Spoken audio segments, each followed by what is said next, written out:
Objectif. Prendre position par rapport à deux documents contradictoires ou complémentaires et défendre son point de vue à l'aide d'arguments pertinents. Nombre de mots requis, 120 à 180 mots. Durée recommandée, 30 minutes pour réaliser la production et organiser ses idées. Elle est structurée en plusieurs parties. Le titre, l'introduction, résumé du document 1, connecteur logique, résumé du document 2, prise de position, corps argumentatif. La conclusion. 1. Le titre.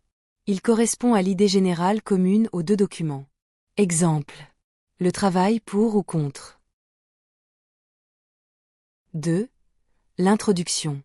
Ici, le candidat doit poser le problème qui fait débat. Exemple. La question sur idée générale divise l'opinion publique. Le débat sur idée générale suscite des avis controversés. 3. Résumé du document 1. Il se fait en utilisant les expressions telles que selon le document 1, d'après le document 1, le document 1 souligne, le document 1 met en exergue, le document 1 met en évidence. 4. Connecteur logique.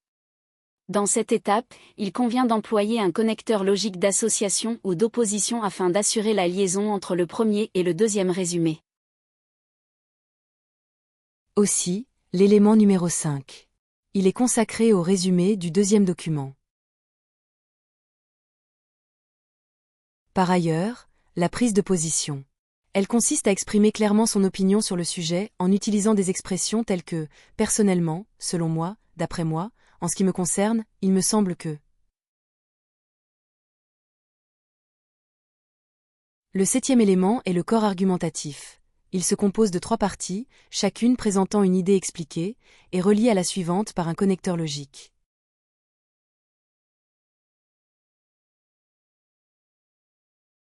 La conclusion.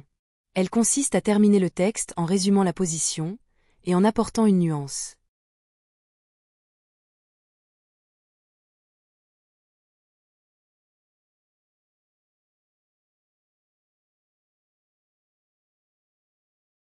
Document 1. Certains postes sont majoritairement occupés par des hommes. Au Québec, l'égalité entre les femmes et les hommes est respectée, les femmes peuvent les métiers réservés aux hommes tels que les postes de direction. Document 2. Malgré les efforts pour imposer la parité à tous les postes dans les entreprises et les collectivités, il y a, dans les faits, des métiers où les femmes sont largement majoritaires tels que les sages-femmes. De plus, les femmes ne doivent pas faire les métiers d'hommes, car ils doivent prendre soin de ses enfants.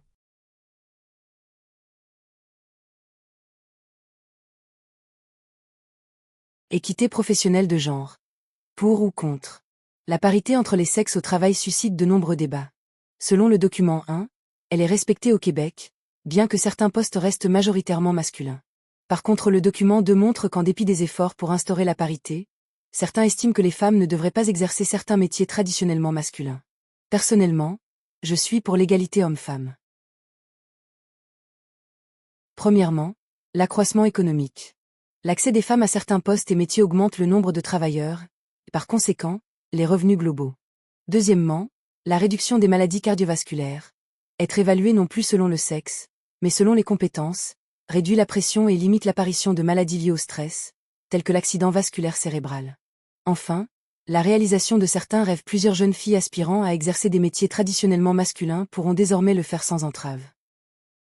Pour conclure, bien que cette parité soit profitable, il n'en demeure pas moins vrai qu'elle puisse engendrer certaines tensions familiales. Merci d'avoir regardé jusqu'à la fin. C'est tout pour aujourd'hui. Si vous avez des questions ou des incompréhensions, écrivez-les en commentaire.